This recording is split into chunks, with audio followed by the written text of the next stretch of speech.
possibly hurt. No, I think she is. Yeah, she's hurt. She took a hard fall off there. Boy, gosh, I hope she's okay. I can't do it.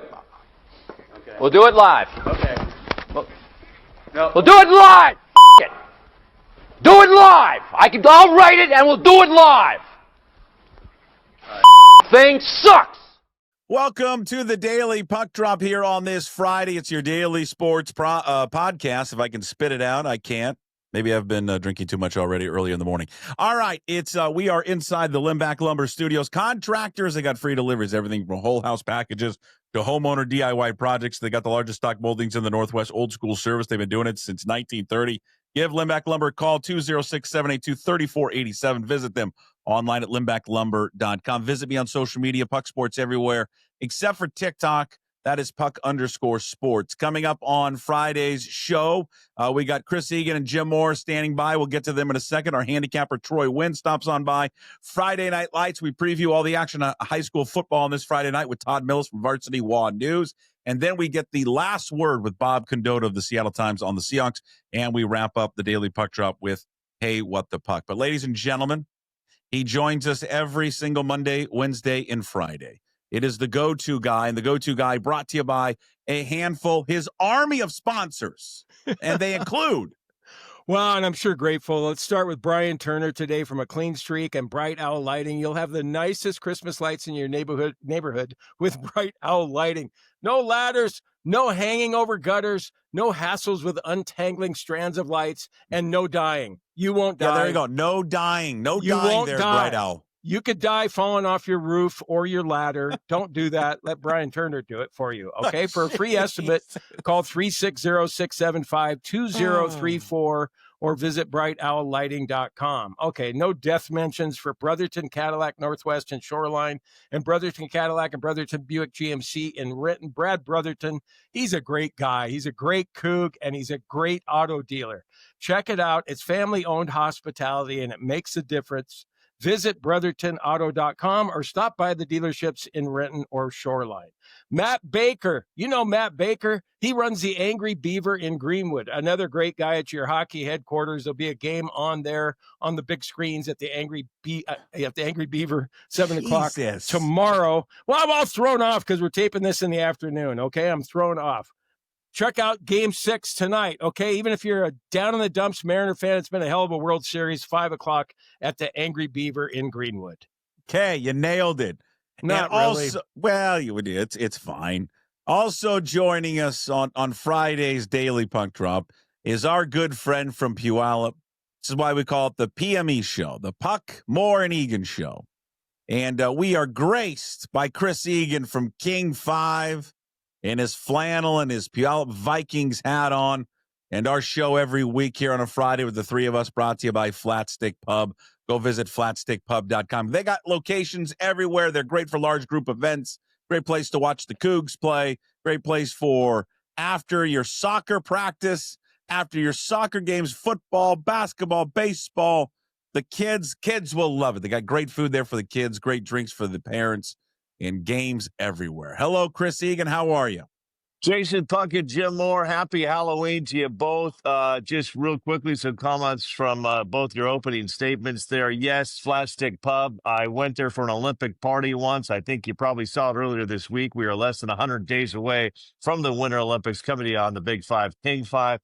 Jim Moore, you couldn't be more right. Do not put up your Christmas lights yourself. I repeat, do not. I've done it many years. I've almost injured myself many years. It's the best money you can spend. And happy Halloween, everybody. The first question right out of the gates is I bring up my pickleball bowl of candy right now. There it is. There's only two choices when it comes to Halloween, a Kit Kat or a Reese's Peanut Butter Cup. If you only could pick one, which one are you going with? Oh, Jim Moore, that's so Jason Puckett? easy. That's so easy. The orange wrapper one. Come on. It's not well, they're both orange. You're No, they're going there, not. Jim? Kit Kats are red. Is Kit Kat red or orange? It's red. I may be- it's- you know what? I'm colorblind. So, Jim Moore, you're going to get the Reese's Peanut Butter. Happy Halloween, Puck. You get the Kit Kat. No, this is not a fair fight. Come on, Reese's Peanut Kit Butter Kats are Cup by a okay, but I don't million. even, are Kit Kats in your top 10, Buck? Oh, yeah, they're in my top 10. I think it's in a top 10, but it's They're on the 7 or outside 8 or looking in 9. like Washington begging to be in the top 25. They're kind of, Hey, I found a reason to root for Washington by listening to you today with the KJ Arndts. Because if they win, hey, Chris, if the Huskies win out, they'll be 10-2 and probably in the college football playoff. Now, who knows if they're going to win or not once they get to the playoff, but that's going to enhance Jed Fish's resume enough that he'll go to Florida. And Mitch Levy today mentioned something I hadn't even thought of. A package deal. You take Damon Williams to Florida with you. So, it'd suck to watch the Huskies go 10-2 this year, but they'd be starting over with a new quarterback next year. I love it. Go Dogs. There it is. go Dogs. You found a reason on this Halloween to root for him, Jim. Very good. Are you going to dress up? Are you going to dress up as your favorite Husky quarterback tonight? Harry Husky. And who would that be? See. I would be dressing up as Jake Locker if I did that.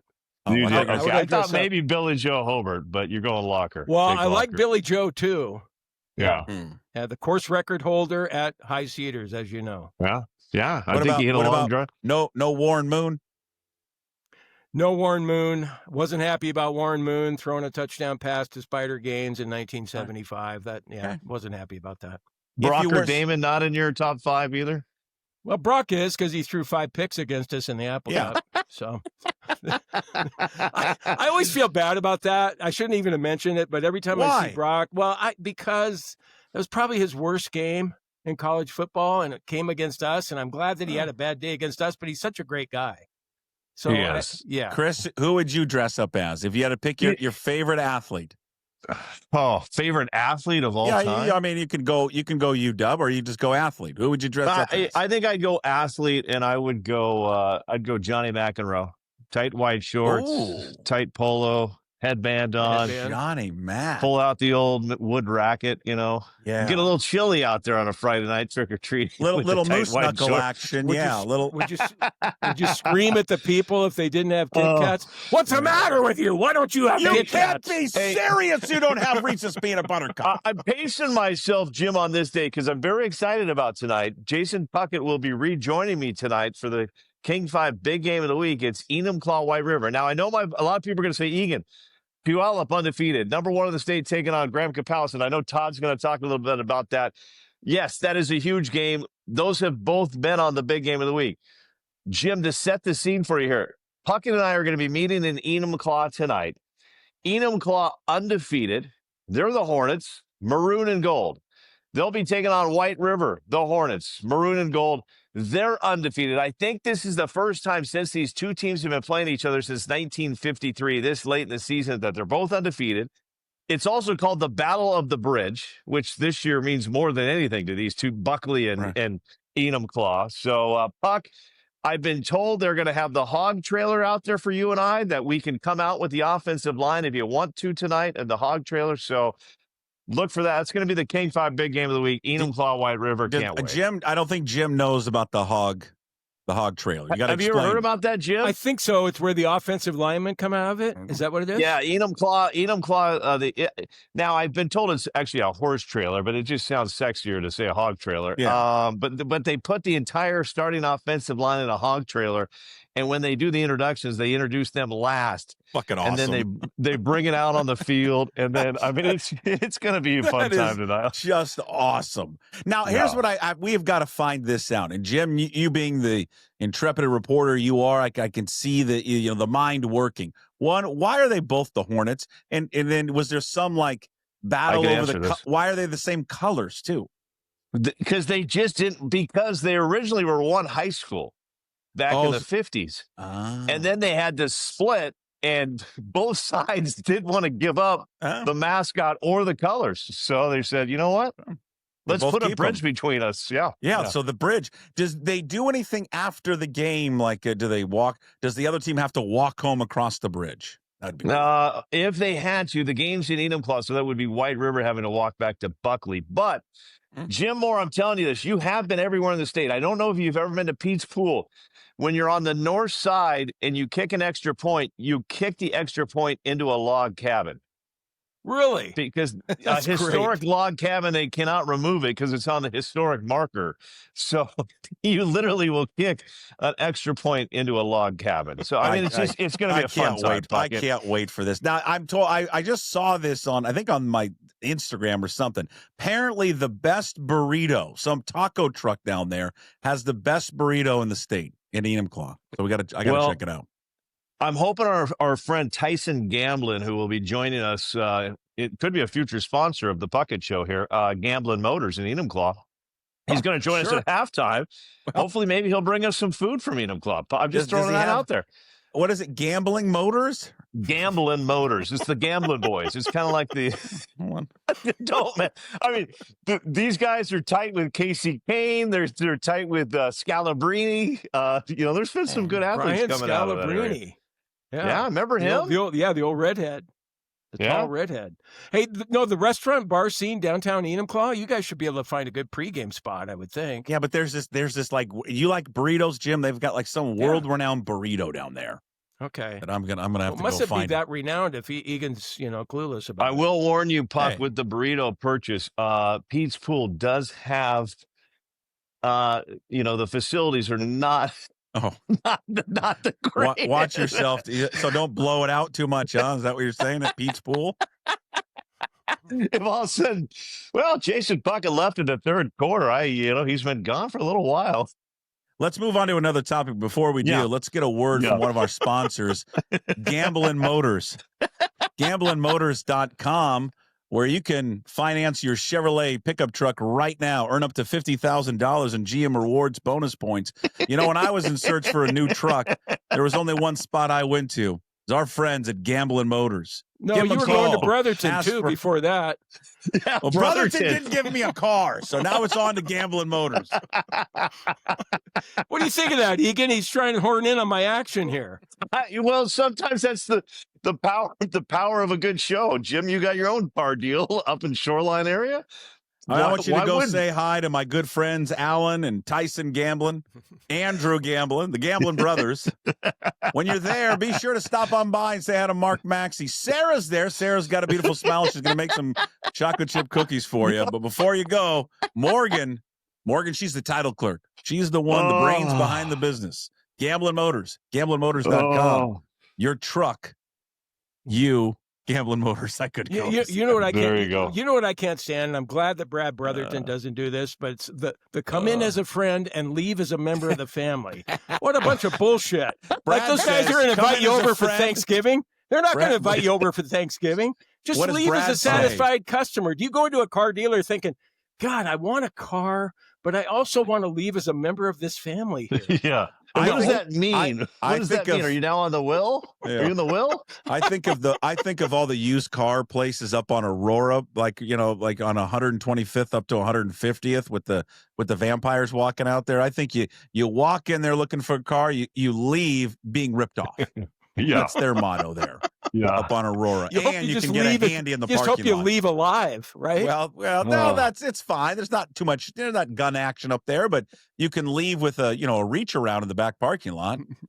Tell you that. I bet there's some gun action up there. Brotherton, I know, has been a proud sponsor of Jim. The Shoreline area get a lot of pub, but Blake Snell looked good, guys, in the NLCS, NLDS. But, what kind of transition was that? That sounded like one of Puckett's transitions. Yeah, honestly. you gotta steal Bob Stelton's. Meanwhile, Bob Stelton. He loves the word "meanwhile," doesn't he? Gotta be a little deeper with the voice, though. Meanwhile. Yeah. Meanwhile, when I was watching Game 5, and we got Game 6 here on Halloween? Yeah, tonight. I thought it was illegal to leave your starting pitcher in, and they couldn't face the lineup a third time. I thought, according to the Mariners' philosophy, you couldn't do that. That was illegal in today's baseball. I think the Mariners are learning a little bit from this World Series, Puck. I think they are. I think there's a thing called trust and watching your pitchers get better. And that's just a learning. That's When do you think Wilson would have taken Yusavich out last night? Second inning. It's kind of funny because usually, kids that don't have major league experience in the playoffs and all that, you kind of get concerned about them. That kid's oblivious to pressure. He's a horse. He was phenomenal. He's been phenomenal. But that should give you some hope for some of these young pitchers. The kid the Mariners drafted out of LSU. Why can't he be doing that next year at this time? So who knows? So. What bums me out is that I'm going to be watching White River and Enumclaw tomorrow night, and I'm going to miss Game 6 of the World Series. Well, you can go picture in picture, Jim. You can watch them both. Can you? I mean, yeah. I wouldn't miss that huge matchup down there in Enumclaw. You know what? You're a mean person. Okay, what are you guys going to do? We're out here calling games for the kids, for the community. For the kids, yeah. Are you guys okay? Are you geared up for having to call Enumclaw, and White River, and not using nicknames? The Hornets? Yeah, you can't use the Hornets tonight or tomorrow. We're professionals. Puckett and I are professionals. Not the first rodeo, Jim. Well, have you ever done a game where the team had the same nickname? I probably have. Back on the coast in Oregon, they've all had the same nickname. Everyone out there was at the Warriors. Warriors or the Loggers. Warriors, yeah, a lot of loggers. A lot of loggers. A lot of loggers out on the coast. Hey, meanwhile, Bob's not going to like that if he hears it. He doesn't like criticism. Egan, why aren't you as smart as Aaron Levine? Oh my gosh, wasn't that awesome?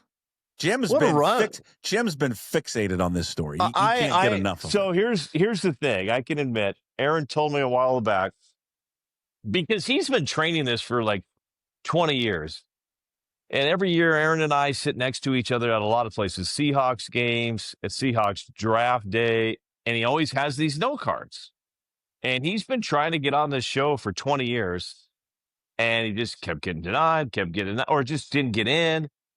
And, I got to give him a ton of credit. He kept studying these note cards. He went to Stanford. He's a smart guy. But he just kept, and relentless at doing all this studying, and just kept doing it. And this is just for all the kids out there and anybody out there, heck, us.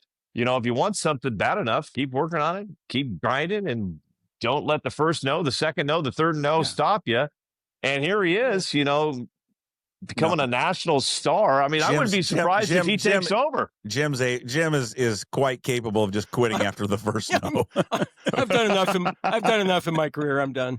I don't need to be pushed anymore. I mean, you watch that. I don't know about you, Jim, but I'm like, yeah, well, I'll get a couple answers right, but it's like the fact that he's pulling out these, American literature, these authors of, books written in France in 1840, Caspian Sea questions. I've been pretty impressed with him, man. It's been fun to watch. So, well, he's won. I think he's won 3 shows in a row, and I saw one of his latest tweets saying that he's going to be invited to the postseason of champions tournament or something. Well, I kind of had a hint on that. He couldn't tell me much. We were in Detroit when he kind of broke the news that things were, looking good.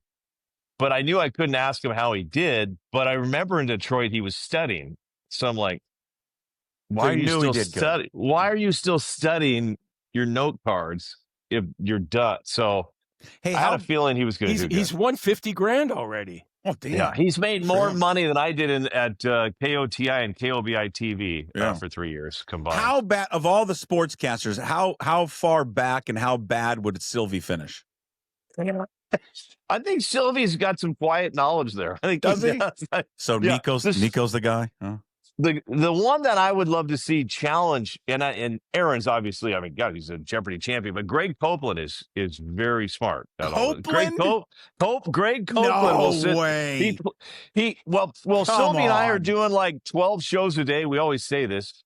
Sylvie and I are on like 12 shows, and Greg's on like 2. And he has a nice dinner with vegetables and protein and a potato every night at 7:30, and he watches Jeopardy. Yeah. And he does pretty good. On his 8th Rainier. Yeah. No, it's been fun. I'm excited. I mean, you got to be excited for anybody to do well, and then again, I thought some of the competition. You got the Olympic bobsledder that didn't even know questions out of Canada. Meanwhile, Jim and I were done with this. we were done. Meanwhile, Egan, Puck was mocking poor Aaron Levine. I'm not mocking him at all. He didn't want to break the announcement that he was going to be on Jeopardy during the Mariners playoff run, and I thought that was very nice of him to do that. And Puck was like mocking him for that. I You didn't see what he's understand that doing? at all. Yeah. Yeah. I thought somebody said meanwhile. Meanwhile, What else do you have? I got lots of stuff. Are you guys dressing up? Are you dressing up tonight? No, I'm a yellow jacket. I don't want to. I have a Halloween costume. I'm going as like a late 70s, early 80s, like gym coach / coach the football team. You know, with the short bike shorts. That would be good. That would be good. The college. I don't know if I'm going to wear it tonight. Might be a little cold. Well, it's an Edom claw. You can get away with anything there. No. I'm not dressing flannel. up. You'd fit in with a flannel too. Yeah, you're not dressing up, Jim? Nah, because it's Halloween Eve. We're taping on Thursday afternoon, so yeah, I'll be. Play along. Now I've got to edit this out again because you can't fucking play along. You're just such an asshole. You always. Jim, hey, Puck, wait a minute. Screw you. You always. When we go behind the curtain, you always said, I'm not going to do that. This was recorded Yeah, but just early. play along with it. You're trying to make it sound like we're live right now. We're not live. How about just play along with it? No one knows when we're taping the show. I just had that temptation. I had that temptation to be a dick. On Friday. I wanted to be a dick just for a second. I'll go back to be a nice guy now. Just repeat that I, Jim Moore, am an asshole. Okay, just say it. Okay, I am an asshole right now. But tomorrow night, you know who won't be an asshole? Jim Moore. That's me, third person. And you know why I won't be an asshole? Because every kid that comes to my front door is going to get a full-size candy bar. Whoa! I'm going to Costco tomorrow, and we're going to get like 100 kids here. If it costs me $200, I don't care. I'm going to give those kids full-size bars because I want to be known as the guy that gives out full-size bars. Chris Egan, I have a question for you. When did they ever come up with the reason to call fun size those little bars they give you? What's so fun about those bars compared to the bigger ones? I think they try to get those for people on a diet, working out. No, that's the not fun size. Yeah, have a little fun size bar. And then you still have some fun. The Kings, Jim, I applaud you 100%. The glory days of when all three of our kids were out trick or treating. I went with king size. We were in another home in a cul-de-sac. My next door neighbor Lauren had hot dogs on the grill. He had Coors Light, on ice. It was given to the parents. I was scaring all the kids. And it's still one of my favorite Halloweens. The king-size candy bar word got out. We had probably, Jim, 650 kids that night. I remember my daughter having to run to Safeway to get more because the night just never ended. 650? 650 kids. I did a little check mark every time. I'm going to have to get another sponsor, Puck. But I introduce you to gamblingmotors.com. On this Halloween night, when we've got an atmospheric river coming in, I'm going to be shuffling my kids around to different neighborhoods, and the only way I can do it is my brand new Ford pickup truck that's got 4-wheel drive. Thanks to Gambling Motors, Chris. Okay, the other thing, actually, they don't have Ford trucks. Strike that. Chevrolet. Yeah. And Puck, I don't know for a fact, but I think when you buy a car there, you get a car wash for life. Wow. Free car wash. Sign me up. I want to meet. Here's what I'm on their website right now at Gambling Motors and gamblingmotors.com. I want to meet this Blazer Johnson. First of all, who has a name Blazer? That's a great name. He's the only person, he's the sales manager there that doesn't have a picture. Everybody else got a picture. It's a mystery then. It's kind of a mystery. You don't know what Blazer looks like. Yeah, he could be right behind us. Are you Blazer? Fuck no, Jim, have fun. The king size, but the word's going to get out. Yeah. These kids in their TikTok, they're going to say, hey, house here, king size candy bars. Okay. And what happens, Jim, when they come back? Are you going to give a second? I don't know what I'm going to do then. But the other thing that I think you do if you're a good Halloween person who opens the door, you make sure you have wine for the ladies, right? The hot moms. Yeah, of course. Yeah. Oh, yeah. Oh, what if they're not hot? What do you serve them? Well, I don't serve them quite as much. I give them a small pour. They get box wine. Why does a guy that looks? Why do you get to determine who's hot or not? Oh my God! What do you throw them, a dog bone? Oh. Here, dude, you don't get wine. How about a milk bone, you dog? And then when you shut the door on them, Jesus. Lord. And then how do we sit there? When did Halloween also, by the way, as Jim's talking about this, turn into like lingerie outfits for everybody? I had in my notes. When did women decide Listen, I'm going to get into my naughty side once a year, and this is it. Yeah. Because, Jesus, man, some of these outfits, you're like, I mean, lingerie, it's not even lingerie. It's like I just look like I'm at a brothel, for God's sakes. Yeah, Why are we complaining? Hold on. Why are we complaining about this? Why are we complaining about I'm not that? complaining about that. What's the age when kids shouldn't be knocking on the door anymore wanting candy? Oh, great question. My ninth grader says he's not going out. I think 8th grade. I think once you're out of middle school, junior high. Yeah. So, right. yeah, my ninth grader kind of like, nah, yeah, not going to do it. There's some kids that show up that are kind of that borderline age and don't even dress up. Oh, yeah. They just have a sack. Well, I don't give candy if they don't dress up. I'm like out. Like, nope. You got to dress up. Got to have an outfit. All right. Got to do an outfit. Hey, I want to end with this. You got so much going on. Meanwhile, on King 5, I got an issue with you having to share the spotlight at the Olympics with Wittenberg. I got an issue. Oh, yeah. I don't have an issue at all, and I'll tell you why. You take less work for you. Thank God. Okay. Anytime, Puckett, here's a rule on TV. Anytime you can attach yourself on a big story with somebody from the morning show, hallelujah. Because you don't got to get up in the morning. Amen. That's right. Thank God I don't have to do the morning show every day. Because there's been many times, Chris, we're going to need you for the morning show and the noon show. Yeah. You got to do the 4, 5, and 6. That's why you're there. Can we get you for the 10 and the 11? And then are you going to be okay to do the morning show the next day? And it's just like 27 days in a row. Some guy's listening, operating a backhoe for 12 hours today. And then he's like, you hear this TV guy complaining about what his gig is? Hey, before you just said a backhoe for 12 hours. I'm going 18 on those shifts. So. Suck on that, backhoe guy. Backhoe guy.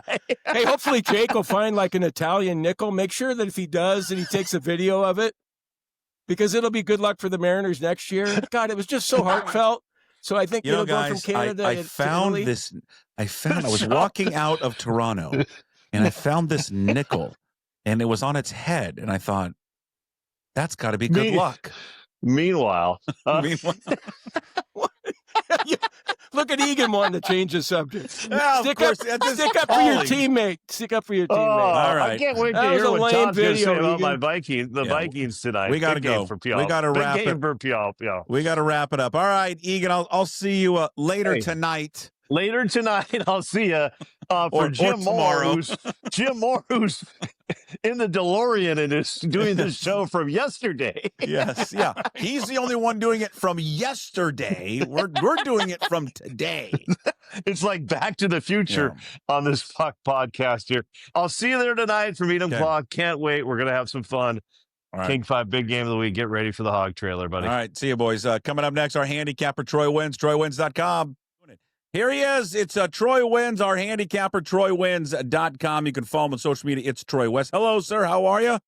Doing good, Puck. I thought about you today. I stopped by the Woodinville Whiskey. Their 9-year bourbon's out. Ooh. Highly recommend that. Give them a little shout out. Jim, I know you're a bourbon guy too. They're 9 years out, and it's 3 o'clock, and I'm boozing, guys. But you know what? It's big night tonight in the Thursday night football game. Good Lord.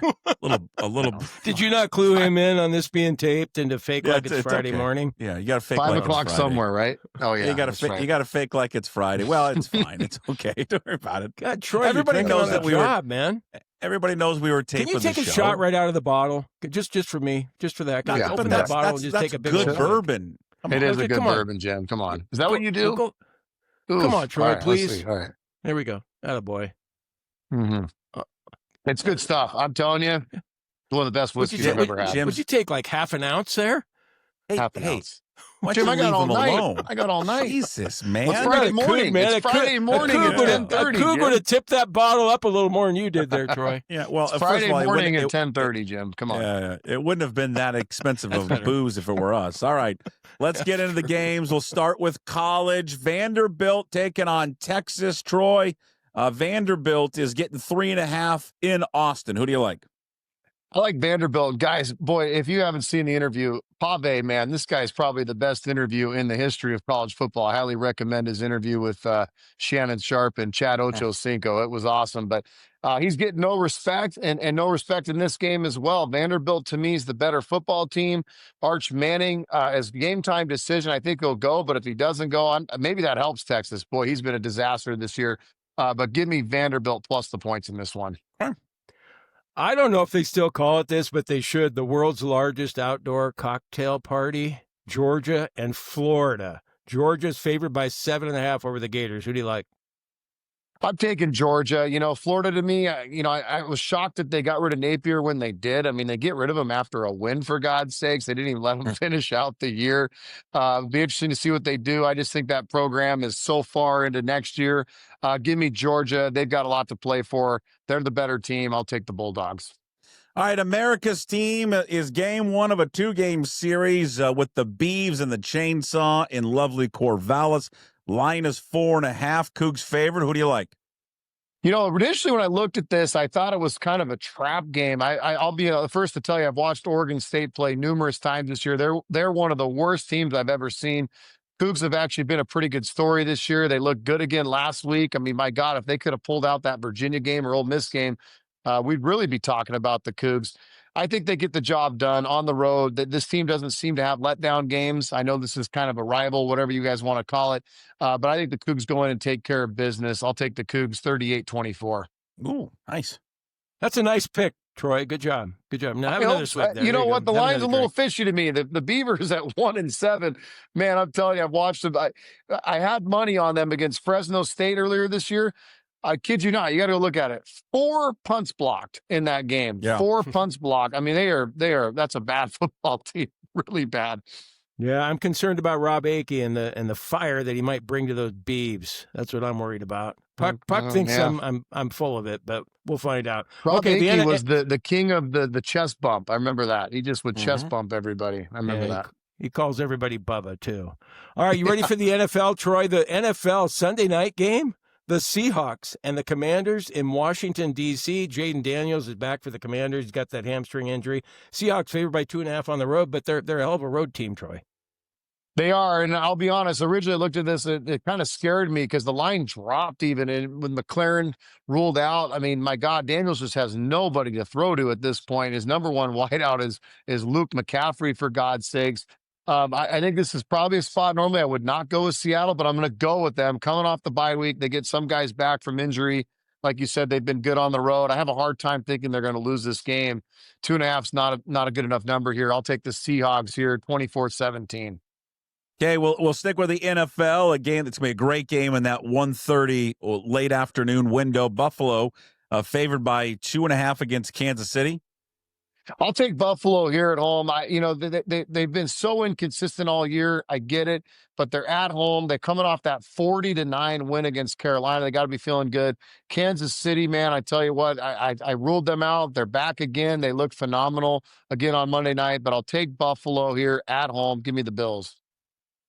Okay, let's get to the lock of the week. Monday Night Football. We got the Cowboys and the Cardinals. Let me guess which way you're going. I know. Guys, listen, I promise you this is not a biased pick. It's not. Come on, you go look at the Cowboys at home. Different team. They're going to be pissed off at that shellacking last week against Denver. They're getting some guys back this week. I like the Cowboys at home against, to me, an Arizona Cardinal team that's just not very good this year. Kyler Murray's been in and out of the lineup. They actually look better with Brissett, but I think they're going to go back to Murray this week. I like the Cowboys in a big way. Like I said, much different team at home. Cowboys win this one 35-24. I'll take the Cowboys as my lock of the week. All right, go-to guy. What's your lock of the week? Well, I did a lot of research on this one, Puck, as in like a minute or two. I'm going to go with the 49ers on the road against the Giants. The 49ers are given 3. I think it's a bigger game for them than the Giants. I think Jackson Dart, I like that kid, but I'm just going to go with the 49ers. And we'll see how that plays out. And I'll probably lose, but what the hell? Well, nobody likes that pick if you're a Seahawks fan. I know that. Is Scatabo going to play, Jim? Is he going to get out of the hospital and play? Scatabo is... I saw some funny jokes that he's going to show up and play. I know he's out. I know. He might play with one leg. You never know. I don't know anything about this, but this seems like a big spread. Utah is at home. They're ranked 24th. They welcome in number 17 Cincinnati. The Bearcats are 7-1. They're 5-0 in the Big 12. Utah's 3-2 in the Big 12. Yet Utah is favored by 10.5. I'm with you, Puck. I have this game circled. I'm with you. I'm still licking my wounds from taking Colorado last week against Utah. I'm with you. Utah, I'm with you, Puck. That's a lot of points to give Cincinnati. That's a good Cincinnati team. I don't know anything about them. That's just a lot. Give me the Bearcats plus 10.5. It's just, Jesus, that's a lot of points. I like that you admit that you don't know anything about them. That's good. Well, yeah. I mean, put your money down. Trust me. All right, Troy. Before you go, let's give a plug for the website, TroyWins.com. Tell everyone what they get when they go there, and also all of your social media platforms, please. Yeah, guys, get to the Instagram. It's Troy West. You can find everything there. It's 100% documented. We cover everything. Great time to be a sports fan, man. You got hockey, NBA, college basketball's right around the corner. We cover that for you. We cover absolutely everything at a high level. $100 gets you 30 days of service. That's TroyWins.com. Instagram is It's Troy West. Thank you, Troy. Appreciate it. Thanks for joining us as you always do, and every week here on the Daily Puck Drop and Puck Sports. We'll talk to you next week. Thanks, guys. See you, Jim. See you, Troy. Best of luck. Gets it to Jones. Jones right up the middle. Touchdown, Eastside Catholic. Rolling out is Cobb. Now he goes back. Oh, it's intercepted. Oh, my goodness. And it on the way. Jason Wilson. Could go. Yes. Touchdown, Irish. Going to the near side. He's keeping it. He's in. And he's in for the touchdown. Leo. 9, 8, 7, Moser. Has to go. 2 seconds. He bloods it.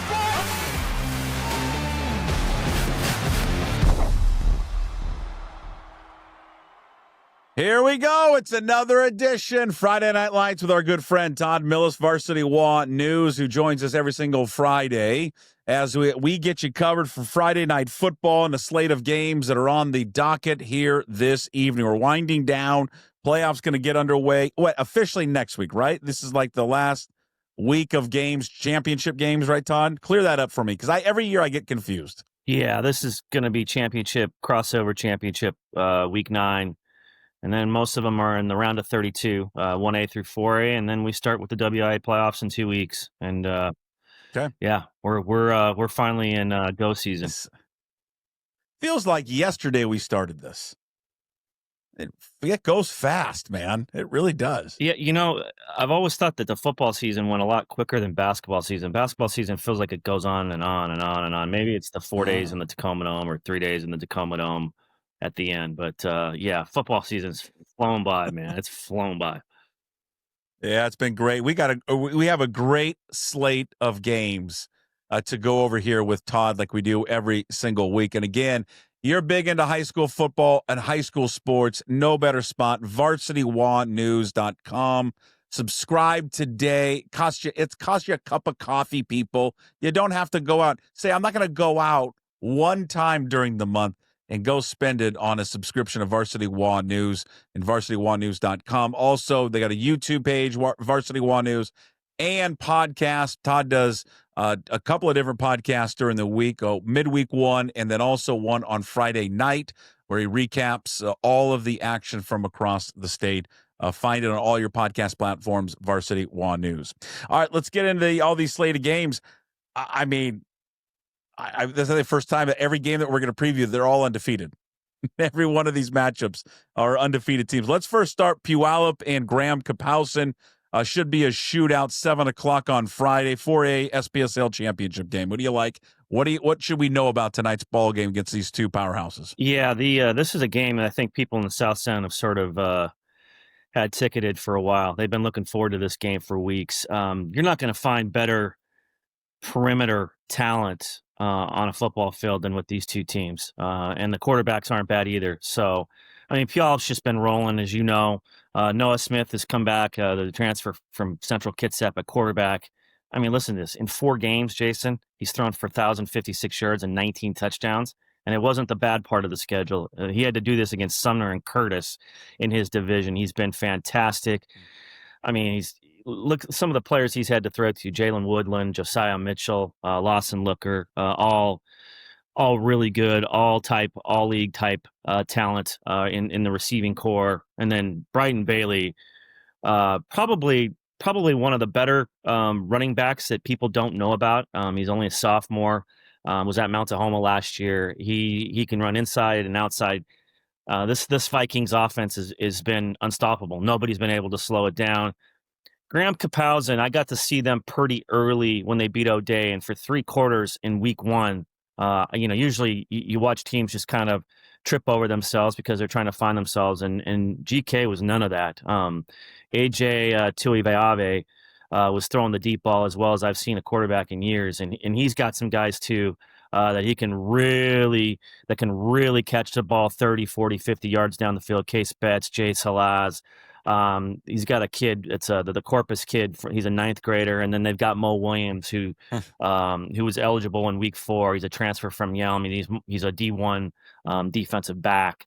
So you're going to see, if the weather holds, you might see 2 400-yard quarterbacks on tonight at Art Crate Field. The biggest difference to me is what Puyallup has up front on their offensive and defensive lines. They're bigger and stronger, whereas GK is maybe a little squattier but faster, and they can fill holes quick. But I just don't see how the Eagles are going to slow down Brighton Bailey in that run game. That's, to me, the matchup of the night.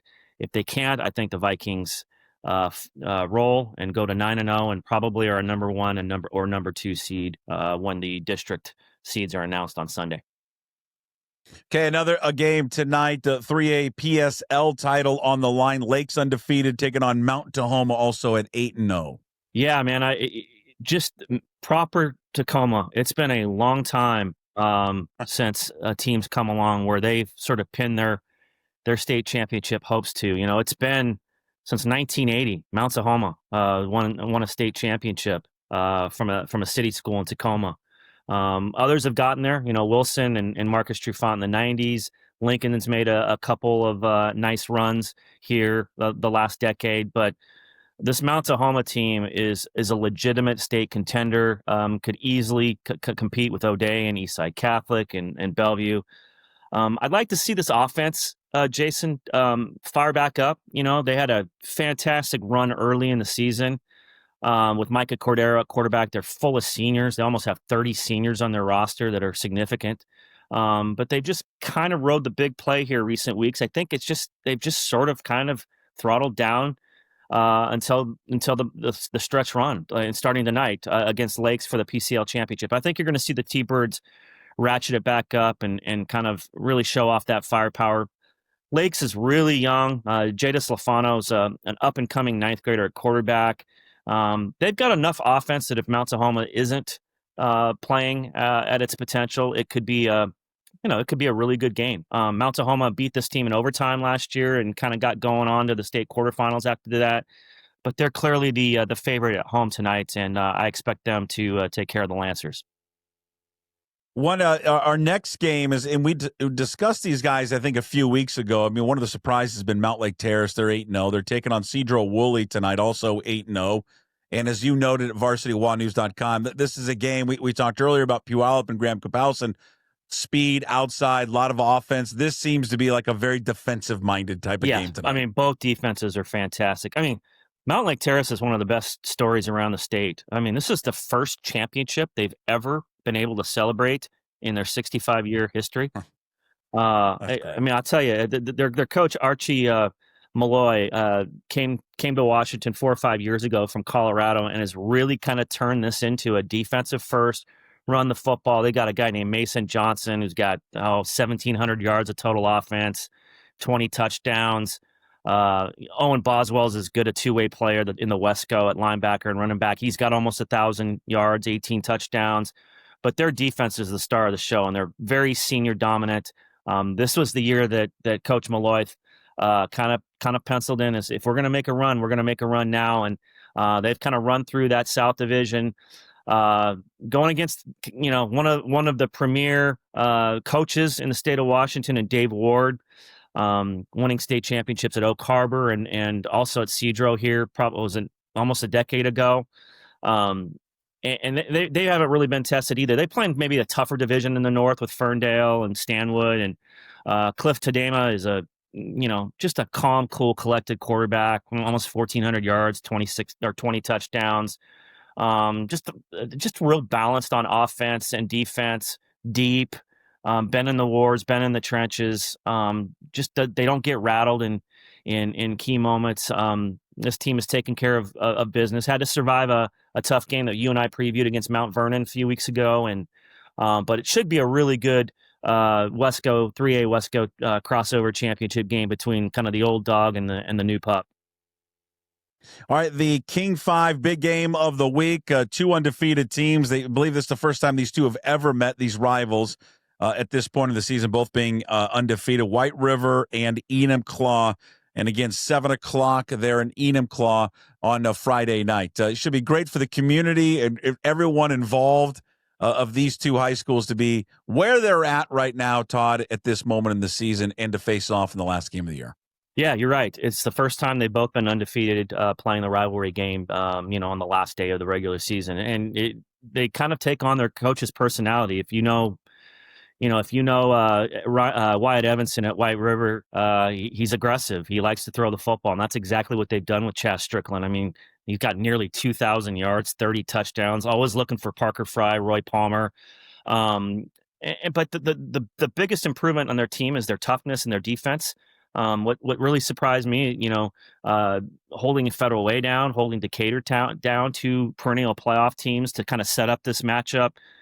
And then you look at what Enumclaw is. It's tough.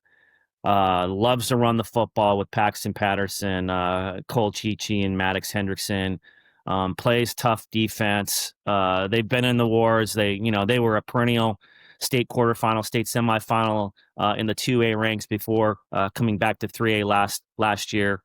Did not get out of the 3A playoffs, the round of 32. Had a tough matchup, but Paxton Patterson, it's the son of Jason Patterson, who's a Hall of Famer over at Central Washington, Jason, and he's going to be one of the next really good running backs in the state of Washington, and he kind of leads that crew. Should be a really good game. The border war up there between Pierce County and King County, and a first, obviously, both teams being undefeated for the league championship. It should be. I've heard nothing but great things about the environment down there, and can't wait to see it firsthand, because it's like small town football, like what high school football is kind of all about. So really looking forward to that type of matchup. Jason, Pete's Pool is one of the coolest old stadiums you could go to. It really is. It's got that kind of that old style wooden look to it, but it's been renovated. It's a really cool place to watch a football game. Yeah. All right. Then late on Friday, probably early in Saturday morning, you and your cohorts will be doing a roundup podcast where you'll recap all the action from across the state. Tell everyone about it, who's on it, and where they can find it. Yeah. I mean, hopefully this week we won't be stuck at a rest stop taping from somewhere, unless it's going to be in Spanaway. It might be the 112th Street Denny's, but no, we'll, Eric Curley, the former state championship coach at Graham Kapowsen, he's retired. He'll join me and Matt Evans, who does a fantastic job with all the computer rankings that people can get immersed into and geeked out on. So the three of us will recap the Week 9 scoreboard, and then bring on a special guest coach coming off a big win. So it's only 20 minutes, but it'll be up sometime past midnight. And for you football junkies that can't get to sleep, please check it out on our YouTube channel. It's the best. It's on YouTube, all podcast platforms, Apple, Spotify. I listen to it every single week. Also, the midweek podcast there as well. No one does a better job of covering this stuff. I mean, there's just no disrespect to anyone else, but God, it's such great work. I love the website. I love being a subscriber, and it pops right into my email. So boom, I know a new story that has popped out there from Todd and the crew. So keep up the great work. Appreciate it as always, Todd. And next week we'll talk playoffs. Absolutely. Looking forward to it, Jace.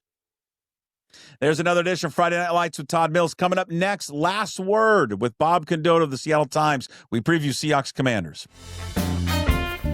Drink Georgetown Tavern Beer. Your new, locally brewed, domestic-style lager. 4.2% alcohol. Cheap, good, local. You know that if you prepare well, your team is probably going to play well. You're not always going to win, but they're going to play hard. And they're going to go out there and give good performance. You can live with that. Today we're going to talk about our next opponent.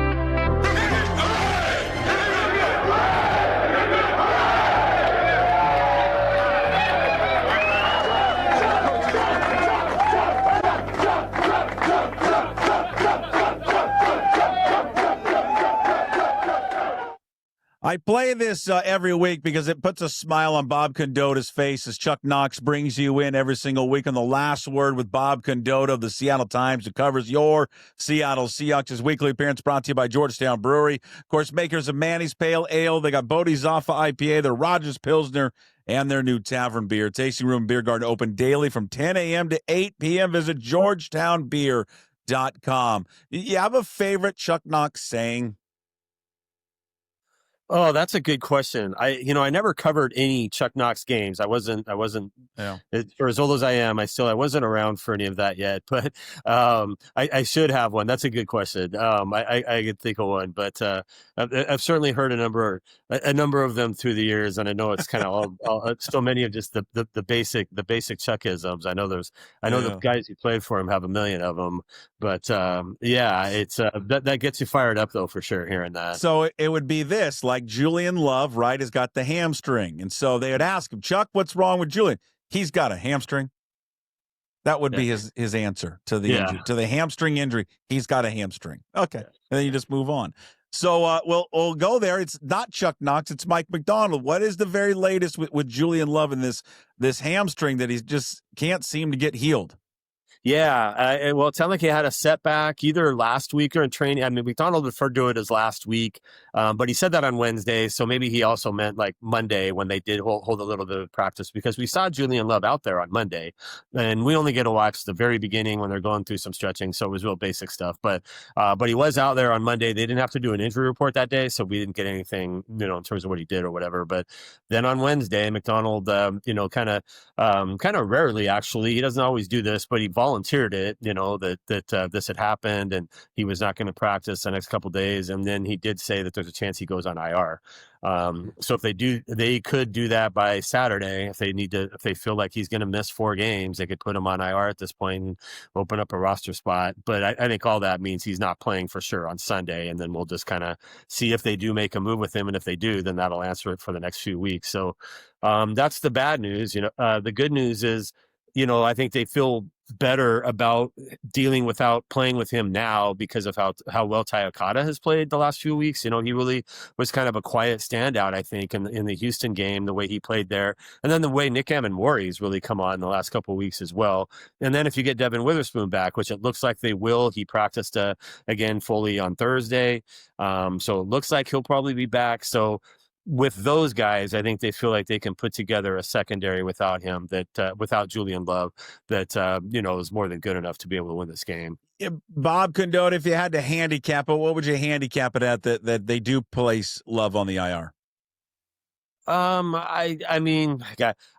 sure it really depends on how they feel like he's progressed these last couple days, and if they feel like he's made enough progress to be worth it to keep him on it, that he could play in 3 or 4 weeks, because now you're playing a game every week. So the one thing they sort of had to factor in the last couple more recently was the bye week, and did they feel like that would give them time to not have to put guys on there or whatever. But now that you're playing every single week, it's if he's going to be out 4 weeks, then you put him on it, so there's no waiting around. Probably pretty good, I guess, that he would go on it, because if he keeps having, this is basically the second time now he's sort of had a setback with it. He initially suffered this injury late in the game, week 2 against the Steelers, sat out a week, played against Arizona the following Thursday, re-injured it then, and then has not played since then, and then came back and had a setback. So that sounds to me like one of those things where they will probably shelve him.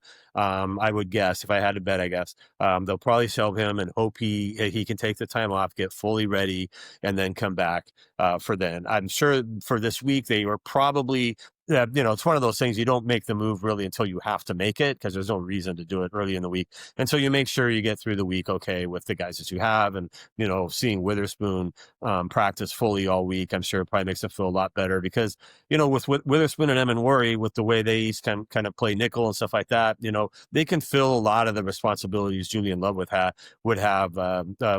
typically do, without him. And so especially if you get Witherspoon back, I think you'll feel like you're a lot better able to weather that.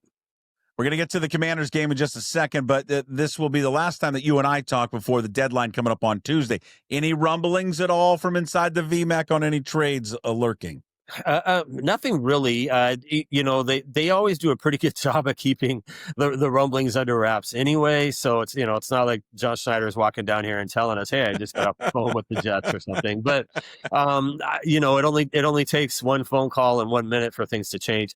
I do think they're probably less prone to do something significant this year than in years past. I think they feel really good in general about where things are going. Mike Macdonald's, really, I think in year 2, he feels a lot more confident and comfortable, like in their culture and the way they're doing things that way.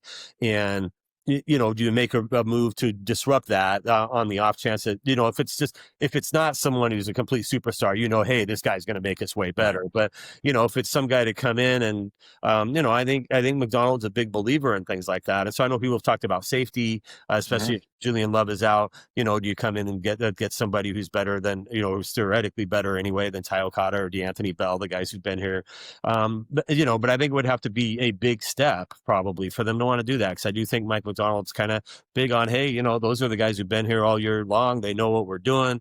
You bring in a guy week 9, I guess, if they do it by next week or week 10, that sort of thing. How much better does that make us? All that. So, I think certainly they'll be listening. Offensive line is another thing. I know I know some of the national guys have talked about that the Seahawks are perceived to be in the market for offensive linemen. And certainly, we all know the right guard situation and Anthony Bradford. And that's kind of the one spot you would point to is, hey, could we use something there? So I wouldn't rule out them doing something there. And it is interesting. Obviously, they brought Christian Haynes off. They had him return to practice this week off IR. So they're at least getting a sense this week with him of like where he is. Like, could he play next week if we need him or something like that? Or is this where we would go maybe try to pick up somebody? But, it's not the easiest thing in the world to integrate offensive linemen really at midseason unless they're just really, the Dwayne Brown types like we saw in 2017. Those guys typically are not available and certainly not for, what's a very cheaply or easily. So you wouldn't expect to see Haynes this week. Oh no, I don't think you can see him this week. But it's this 21-day window. But I just mean they at least get him on the field so they know kind of where he is. He hasn't done anything since late August. He suffered the pec injury and they put him on IR, I think, on August 26th. So it's essentially been 2 months since he's done anything football wise. So at least with the trade deadline Tuesday, they're getting all this week in practice to just see where he is. How he looks physically, getting him through a couple of days and just kind of knowing that way. I don't think there's a guy to come in and be a starting guard right now, that's really super available probably. There's a couple of veterans out there. So maybe you could try that. I don't know if the Connor Williams experience last year is necessarily selling them on how easy that is to do. And again, I think, it's got to be someone that they feel like is probably a lot better than what they have. And I know a lot of people out there are going to say that shouldn't be that hard to do.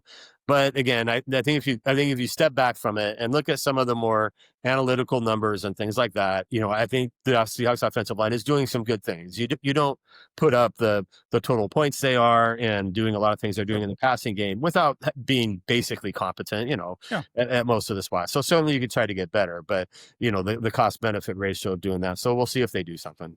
Well, we talked a lot about the running game. That's kind of like the last missing piece for this team in general and this offense. Robbie Oots is back. You've talked to the coordinators this week. What do they expect? What do they expect his impact will be on this offense and his return? Yeah, I mean, it definitely. Yeah, I asked the offensive coordinator Clint Kubiak that on Thursday, and does that allow you to play more two back in the offense? And he said yes, and it's an obvious thing, but still asking him and kind of getting him to say that because they have not done as much at all of the two-back offense without Robbie Utes as they had been doing it. And as I think they would have done even more because he got hurt, obviously, 3 games in. So Utes is a rookie and he was just kind of getting into everything and up to speed at an NFL level as well. So, I don't think they've done that quite as much. They did, Brady Russell has played some and you've seen him occasionally use some tight ends or whatever in some of those kind of roles. But Robbie Utes was the guy they had all, training camp doing that. And so getting him back and available to do that. And I think you'll see him Sunday. I think his injury was, it was enough to put him on IR. But I don't think it was an overly. I think it was minor. There was enough that I think he can. I think he'll be able to go with a week of practice this week, and they can. So that's another move they'd have to make in terms of the 53-man roster, putting him on. But Derek Young, maybe they put him on IR with the injury he has. So I think there's some flexibility there. But for sure, I think being able to add a sort of a true two-back, the I formation kind of stuff, some of that they were doing with the guy they intended to have that. Utes is just, he's bigger than Brady Russell. And being able to have that certainly give them a different element. And, their plan all along was that kind of stuff would then open up the outside stuff and the things on the perimeter. It was interesting today. I listened to Joe Witt, the defensive coordinator for Washington, and he was asked about Seattle's running game. And he was talking about how he feels like the Seahawks have been pretty good from their scouting assessment. They've been pretty good on the perimeter, which is what Washington has been struggling at, is defending the run on the perimeter. Washington's been really good defending the run in between the tackles, which is where the Seahawks have struggled. But it was interesting hearing another coordinator kind of say, what I think we've been feeling out here. But if the Seahawks get Utes back and they're a little bit better running between the tackles, that could help the whole thing, I think, quite a bit. Yeah. Well, and they're going to face the defense not all that good, 27th, I think, in total defense. I think they're middle of the pack in terms of points, and I guess at the end of the day, that's really all that matters. Against the run, about 130 yards a game they've given up. And this matchup that will take place on Sunday night, you looked at it, I think before the season, you get enamored with Washington and the offense and all that. But, with the McLaurin injury and now Daniels is going to come back. They're favored in the game, by the way, on the road, and they play great on the road, and they have under Mike McDonald. So certainly a very much, and I'm stating the obvious here, but a very winnable game here for Seattle Sunday night.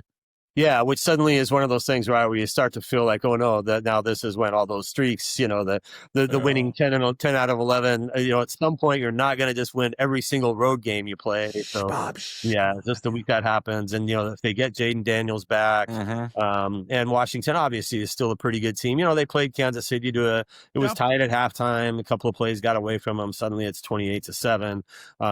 Maybe they're not as bad as it looks, but certainly you're right. This is a far more, when you got the schedule in May, this looked like one of those, well, just kind of, if they go 11-6, this is going to be one of the 6 if they lose, kind of thing. And now you're looking at totally the other way. This is a great opportunity you're 5-2.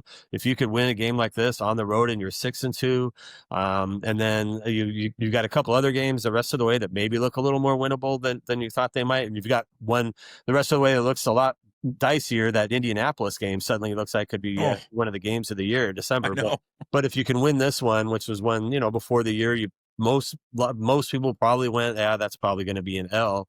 That's what you need to do to kind of have that 12 or 13 kind of win season, which, the Seahawks, there's no reason to rule that out at the moment for them, given what they've done. But, and then the other thing there is the Rams. You got to just kind of keep pace with them. And to do that, you're probably going to have to win a game somewhere along the way that maybe people didn't think you would. And, this on paper, not as we're stating, right now, it looks like a very winnable game, but you might not have thought so 6 weeks ago. So, that's kind of what you need sometimes, is the schedule to work in your favor that way. There he is, ladies and gentlemen. The last word with Bob Condotta of the Seattle Times. Follow him on social media, B. Condotta. Again, his weekly appearance brought to you by Georgetown Brewery. They got the best beer in the world. Bodie, Zaffa, IPA, Manny's Pale Ale, Rogers Pilsner, their new tavern beer that's out now. Their tasting room, beer garden, open daily from 10 a.m. to 8 p.m. Visit them at georgetownbeer.com and visit Bob at the Seattle Times, seattletimes.com to get the very latest on the Seahawks. He's got plenty of stories up there. Great story on JSN and just fabulous work, as always, that Bob provides covering the Seahawks. Thank you, Bob. Enjoy it, and we'll talk to you next week. Okay, yeah. Thanks a lot, Jason. Big thanks to Bob Condotta of the Seattle Times joining us on The Last Word, brought to you by Georgetown Brewery. As we wrap up this Friday's show, we course, concluded, as we always do, with Hey, What the Puck, brought to you by Restoration One of North Seattle, your restoration company that lets you avoid the stress of water, fire, mold damage with their property restoration services. Locally owned and operated. Make them your first call. Do it.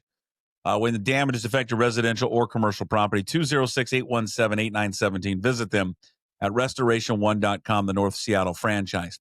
You know, we talked about it a couple times this week. Jim and I also talked about it on KJ Arntz with Mitch. By the way, sign up to become a Puck's Posse member. You can watch or listen to the entire show if you are a member. But gambling, where's sports gambling out right now? I'm a big proponent in sports gambling. This is not like, oh, we opened the door. Now here comes the evil, dark side of sports coming in. But there does need to be some regulation with these teams and these sports books. And, you know, the lines are so blurred now between the relationships between the NFL, the NBA, Major League Baseball, hockey, all of them, and all of these sports books that we all have, you know, in every single state now, pretty much. And really what it comes down to, and I thought Mitch brought up a great point this week on KJ Arntz, is it really is a simple thing. And the prop bets are the number one issue right now when it comes to individual players, because they can control so much. I don't know what the cost is. I don't know how much revenue comes in from prop bets. I bet it's significant, or they wouldn't offer so many. I know it's popular among young people, but for the integrity of the game, and that's what we're trying to protect, is the integrity of the game. Doing away with prop bets would be the first step in answering that. It's much harder to fix a game. It doesn't matter what sport, you'd all have to be in on it. Every one of you. It'd have to be a large group. And in this day and age, that would be exposed quickly. But these prop bets, individual things, easy. You can do it all by yourself. Be the first step if I was the gambling industry and I was the sports leagues, most importantly, it would be regulate the prop bets and get rid of them, or you're just going to have more problems moving forward. All right, that's Hey, What the Puck, brought to you by Restoration One of North Seattle, your restoration company that lets you avoid the stress of water, fire, and mold damage with their property restoration services. Locally owned and operated. Give them a call. Tell them Puck sent you. Ask Trent, how's he doing? How the Huskies doing? He loves to talk Huskies. All right. 206-817-8917. Visit them at restoration1.com, the North Seattle franchise. Couple of reminders. You're playing Puck Survivor. Get your picks in. Reminder, $500. Grand prize winner gets that $500 for Puck Survivor. I think there is 73 left, 70-ish, somewhere in there. Second place, you also have prizes to John Howie Steak, Georgetown Brewery, and Flat Stick Pub. So get those picks in, please. Thank you, everybody watching and listening to this show here on a Friday. Big thanks to all of our sponsors. As always, Limbach Lumber, Georgetown Brewery, also Restoration One. Big thanks to Jim's sponsors as well. Oh, I forgot one of mine, Flat Stick. Sorry, Andy. I got you in. To Jim's sponsors, Brotherton Cadillac, Angry Beaver, and Clean Streak. Also, Bright Owl Lighting for your Christmas lights need. Brian and the crew will take care of you. Be sure to check out the Daily Puck Drop on YouTube. When you're there, please like and subscribe to the channel. Leave a comment. Try to get to as many as we can. Also, find the Daily Puck Drop. I can spit it out on all your favorite audio podcast platforms, Apple, Spotify. Does not matter. And, of course, you can go to PuckSports.com. Everything is there, including signing up to become a member of the Puck's Posse. Just $5 a month. Support all the free stuff that we do here daily. In addition, we give you bonus shows every single week. Everybody have a fabulous weekend. Thank you for always the continued support. Have a great Halloween. Give lots of candy. Take lots of candy from your kids. We'll see you on Monday. As always, we promise to be better. No shirt, no shoes, no ties. Would anybody like to smoke some pot? Yeah. I was born to lick your face. I was born to rub you, but you were born to rub me first. What do you need my address for? We'd like to send out a mailer. Mother of mercy, I don't speak Japanese!